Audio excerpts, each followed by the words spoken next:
காந்தி மது ஒழிப்புக்கு போராடியவர், அவருக்கு இவர் மரியாதை செய்யல, மது ஒழிப்பு மாநாடு நடத்துறாரு, அவருடைய கொள்கைக்கே அது எதிராக இருக்குமோ அப்படின்னு சொல்றாரு. அவங்க என்ன சொல்ல வராங்கன்னா, திருமாவளவன் தினந்தோறும் பாட்டில திறக்கக்கூடிய ஆள் அப்படின்னு சொல்றாங்க. அக்கா தமிழிசை அவர்களே, நீங்கள் குடிக்க மாட்டீர்கள் என்று நான் நம்புகிறேன்.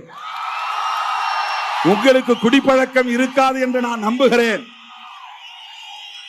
உங்களை போல் தான் நானும், எனக்கு அந்த பழக்கம் இல்லை. இவர் டாக்டர் தமிழிசை சவுந்தரராஜன் அவர்கள், நாங்கள் எல்லாரும் எங்களுடைய தலைவர் அண்ணாமலை அவர்கள் முதல் கொண்டு எல்லாரும் அன்பாக அக்கா அக்கா என்று அழைக்கக்கூடியவர்கள். 2 மாநிலத்திலும் கவர்னராக இருந்தவங்க.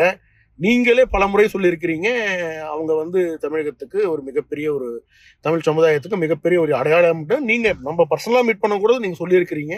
பட் ஆனா ஏன் நேத்து மட்டும் அந்த விழுப்புரம் சைடு போனாவே ஏதாவது பிரச்சனையா உங்களுக்கு? எப்பவுமே நல்லா பேசுவீங்க, நேற்று ஏதோ கொஞ்சம்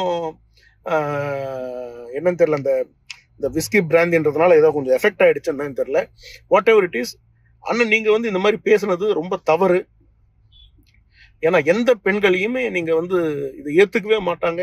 உங்க வீட்டிலேயே இருக்கக்கூடிய உங்க அம்மா, அக்கா, தங்கச்சி இவங்க கிட்ட கூட நீங்க பேசுனது சரியான்னு சொல்லி நீங்களே கேட்டுக்குங்க. ஏன்னா நீங்க இந்த மாதிரி பேசுனதுனால பாருங்க, நீங்க திமுகல இருக்கக்கூடிய பேச்சாளர்கள் போல நீங்க பேசுனீங்கன்னா அப்புறம் எப்படி நம்ம இதை ஏத்துக்க முடியும்? நீங்க ஒரு சமுதாயத்துக்காக போராடி கொண்டு இருக்கிறீர்கள். அதுக்கு உங்களுக்குன்னு நீங்க ஒரு எம்பியும் கூட. அதெல்லாம் மறந்து நீங்க முன்னாள் ஆளுநர், இவங்க அவ்வளவு பெரிய ஒரு ஸ்டேஜ் இருக்கக்கூடிய ஒரு ஒரு ஒரு உமன் ஃபெட்டர்னிட்டியினுடைய ரெப்ரசன்டேட்டிவ் நீங்க இந்த அளவுக்கு கொச்சப்படுத்துறது ஏத்துக்கவே முடியாதுன்னு. ஆனா நீங்க பப்ளிக்கா இதை நீங்க அப்பாலஜி பண்ணணும், நீங்க அப்பாலஜி தெரிவிச்சுக்கணும். இல்லைன்னா